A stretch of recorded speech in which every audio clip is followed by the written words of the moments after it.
Hey, my name is Dawson and I love renovating my home through do-it-yourself projects.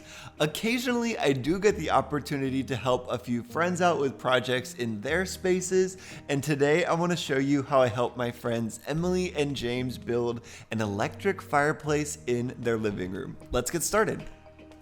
After clearing out all the furniture, we were ready to get started, and thankfully there really wasn't that much demo to do, except for a little problem with our speaker. For some reason, the speakers on this wall were off-centered, so we had to work on moving that right speaker over so the fireplace could be centered. To do that, we first started by using a mini trim puller to pull the speaker out of the wall. This was not the right way to do it. There are little screws behind the grate in the speaker that you can unscrew and take it off quite gracefully, but we didn't know that, and basically we just yanked it out of the wall, but it's okay, that part of the wall will be covered by the fireplace anyways. We took our time trying to find the exact spot that this new speaker hole needed to be at. We wanted it to be as symmetrical as possible. We used a level to help us draw our lines on the wall, and then one of my favorite tools, the multi-tool, to help us cut the pieces of drywall out.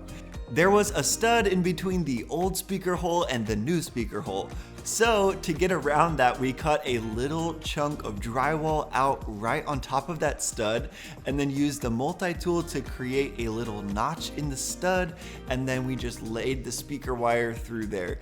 Thankfully, this wire was a lot longer than it needed to be, so we were able to easily reach it over to the new hole.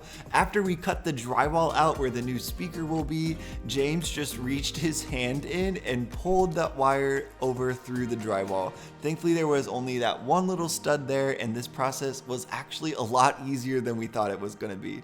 To put the speaker back, this time we were a lot smarter and we used the screws that it came with, and they actually have a cool self-locking mechanism, so when you tighten the screw, it kind of clamps itself into the drywall.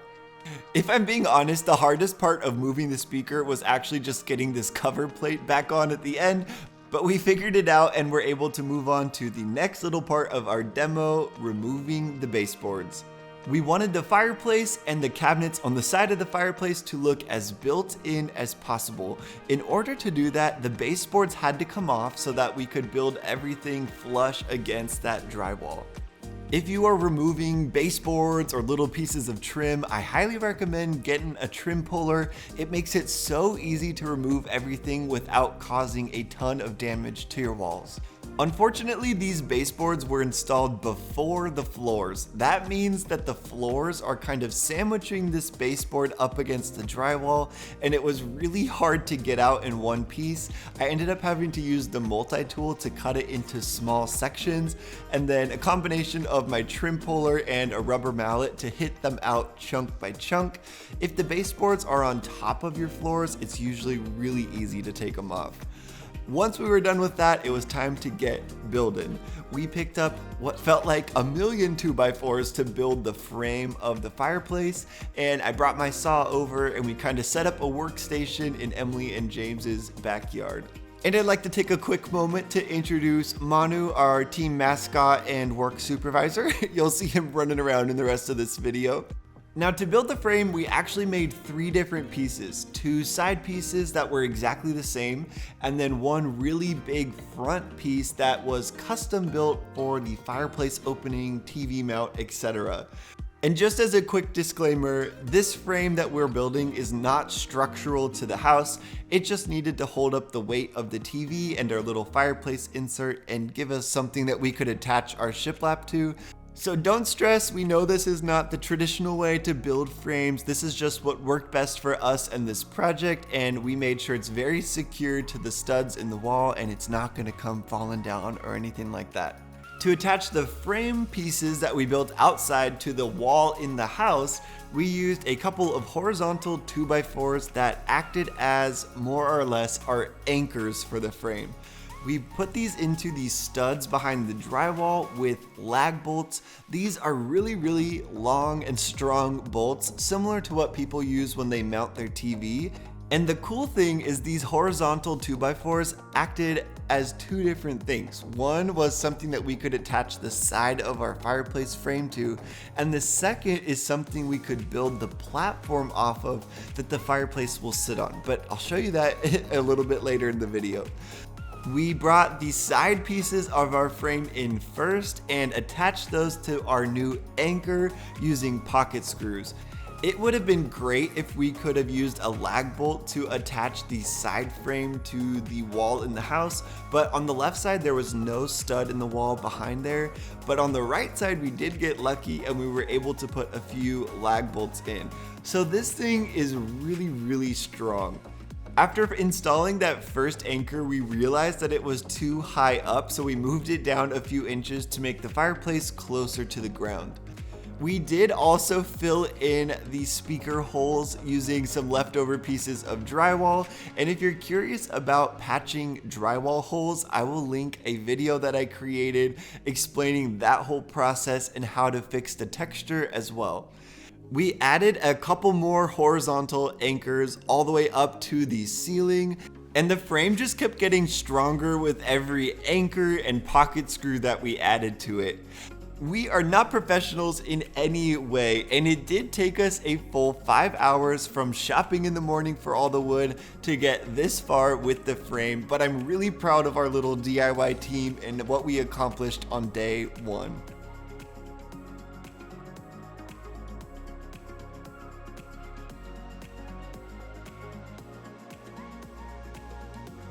Day 2 was all about building and installing the front piece to our frame.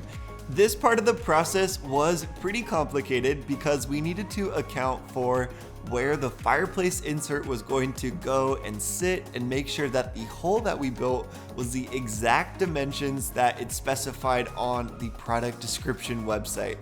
After we figured out that component, we also needed to account for where the TV would mount, and we wanted to make sure there were studs right where the mount was going to go. And the extra element was that they have that speaker system with a receiver that they wanted to hide inside of the fireplace frame. I love a good challenge, and we were able to come up with a pretty great design. And again, this is why I mentioned this is not a structural frame, so we kind of just made this work for us and for the needs that we had on this fireplace. But I'm sure there are probably better ways to frame something, but we created a frame that was completely custom for the thing that we were doing, and I'm pretty proud of the design that we came up with. I have so much respect for people who do framing. There is so much math involved and time spent just getting everything perfect, but it does kind of feel like a big life-size puzzle, and it actually was kind of fun once we started getting into the flow of it. One of the hardest and silliest parts of this process was figuring out how to get the frame from the outside into the living room. We had to do a big shuffle through the kitchen, around this post, up and down around the fan, and we finally got it into place, but it was kind of funny watching these videos back at just how ridiculous this looked. Once we got it in there, we started attaching this front piece to the sides that we had installed. We did this by using clamps to hold everything in place, and then I used the longest screws that we could find to screw from the back of the side pieces into the front frame. Here is a close-up of that process. I would clamp everything together so it wouldn't move around, and then screw from the side piece into that front frame. And this is really strong. I put what felt like a million screws into this thing. And the only real problem that we encountered with this step is that the frame was a little bit warped or twisted or something. I'm not quite sure. So near the top of the frame, it wasn't quite lining up with the side piece. But I did this little hack that I found where you put a screw in and then pry with a hammer to pull everything together, and then I drove my screw from the side piece into the front and got it all secured. This frame is almost 11 feet tall, so it was no small feat building this, but I'm really proud of what we got done. And the next step was building a couple platforms for the speaker system and the fireplace insert. I think this is probably the coolest part of the design we came up with. The platform for the fireplace actually rests on the face frame that we made and that horizontal wall anchor that the side pieces screw into. This made it such a strong platform for the insert to sit on, and the insert that we got is actually pretty lightweight. So this will definitely be strong enough for it. I just think it's really cool how we were able to use that back wall anchor for more than one purpose. Using the same system, we created a hidden cubby behind what will be the TV. This little cubby will hold the speaker receiver, all of the wires, and basically everything you don't need to touch all the time, but you don't want to see when you're watching TV. Unfortunately, James did have to take some of this apart when he started connecting everything because he needed to create a bigger hole for the wires, but I'm still really proud of this system that we came up with of things resting on the face frame and on that wall anchor on the back wall. The original plan was to build the cubby and then hole saw out an area for all the wires to come into.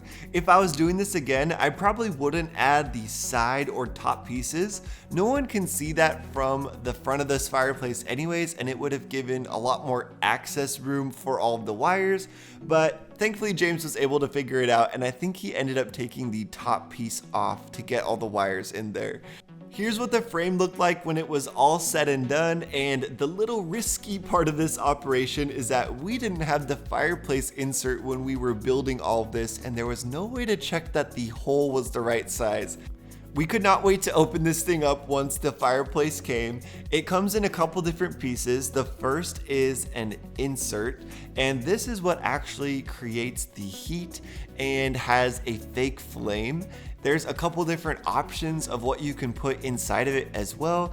It comes with a fake log, but you can pop that out and put in a couple different colored rocks depending on what style you like.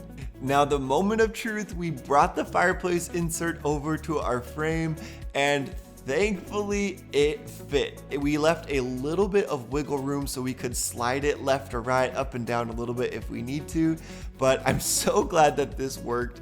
And you just actually screw this insert into the frame, and then there's a glass piece that slides on top of it.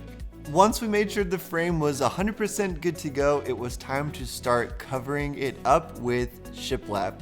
Like I mentioned before, this fireplace is almost 11 feet tall, and that equated to 88 different pieces of shiplap we needed to cut to cover this entire thing.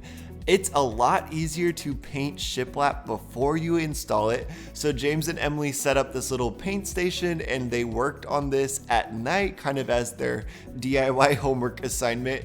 And then once everything was dry, it was time to start attaching it to the frame. To attach the shiplap, we used brad nails. It was honestly pretty easy because you could clearly see where the studs were. And I tried to minimize nail holes as much as I could, so I would put one nail in the top lip and then one in the face of the shiplap. But there really are still a lot of nail holes that you need to fill once this process is over.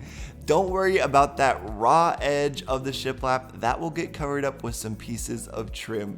Working around the fireplace hole was a little bit tricky. We ended up using the multi-tool to trim some of our pieces of shiplap down and just kept bringing the insert back in and out to make sure everything was fitting just as it should be. It's honestly crazy how much more put together this looks once you cover up that frame with all of these pieces of shiplap.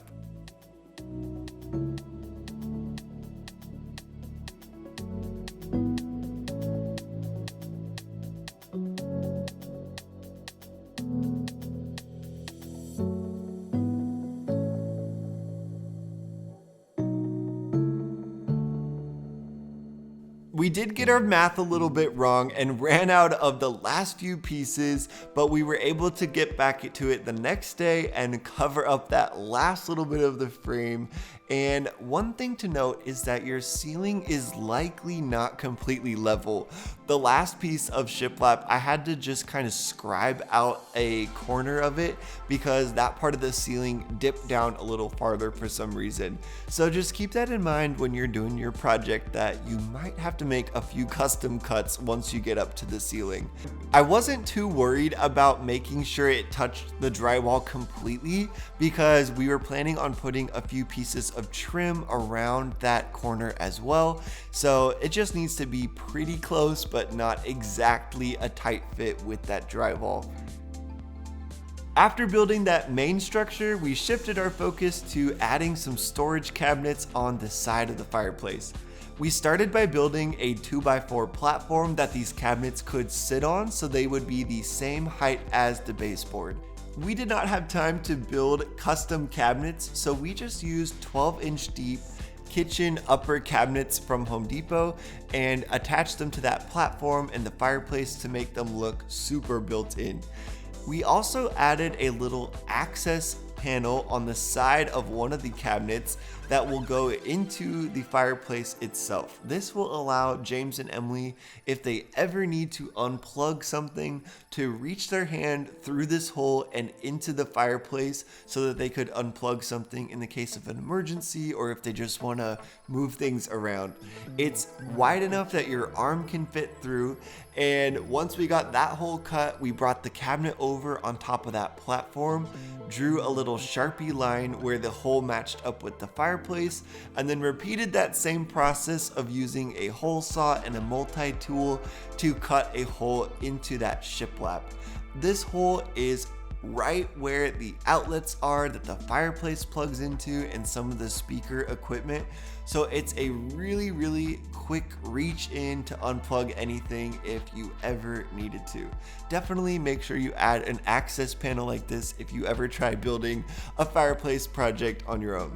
To attach the cabinet, I found where the stud was behind that drywall and then used a cabinet screw to attach the cabinet to that stud. I figured it doesn't hurt to screw it into the shiplap as well, so on this right side I added another screw. This thing is really sturdy and will not fall off of this platform. To make this look extra built in, we wrapped the baseboard around the front and side of the cabinet, and that's why we put the cabinet on a platform so that it would be the exact height that we needed for the baseboard. Putting the baseboards back was really easy, but I struggled a lot cutting the cord around for some reason. On the front of the fireplace, we used, I think, what is called doorstop molding. It's similar to cord around, except it's completely straight, and I really like that modern look that this has.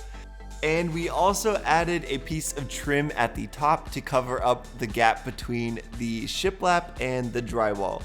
There is a gap on that back wall, but we added that piece of trim later after putting in some floating shelves. My favorite piece of trim we added is this corner piece that covers up that raw edge of the shiplap. It literally feels like magic. It makes everything look so much more professional. I think you would be able to get an even more seamless look if you mitered all of the corners of the shiplap pieces, but that honestly would take a very long time, and this looks really good and was really fast for us to do. The biggest mistake we made with this project is that our front pieces of shiplap were a little too long on the right side. We tried to trim them down with a multi-tool and it ended up splitting one of the pieces of shiplap. We had to use some super glue and wood filler to fix that problem. And thankfully that piece of trim we added covered up our really big mistake. But next time I will definitely make sure to trim each piece of shiplap as we go. We just got so carried away with adding it to the frame that we didn't even notice this problem was really getting that big until we were done. So lesson learned, next time cut your pieces of shiplap one by one and don't pre-cut them like we did.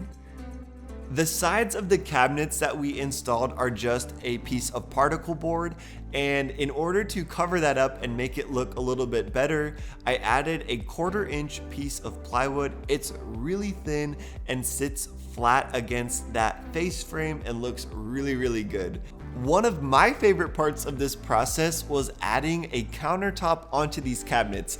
I used glue and leftover pieces of plywood to create a thick countertop. First, I glued on a 1/2 inch sheet of plywood and then put a layer of glue on top of that.